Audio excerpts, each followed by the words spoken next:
Fa 2 anys que em vaig presentar al primer concurs de puzzle. En el concurs només ens van donar 2 hores. Jo intentaré fer el puzzle en menys de 3 hores. El puzzle en qüestió és aquest.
Doncs ja l'he acabat. L'he pogut acabar en 2 hores i 45 minuts.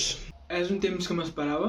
Personalment crec que puc baixar el temps. No descarto d'aquí un temps tornar-ho a fer, a veure si puc baixar el temps. Fins aquí ha acabat el vídeo. Ens veiem a la pròxima amb un nou puzzle.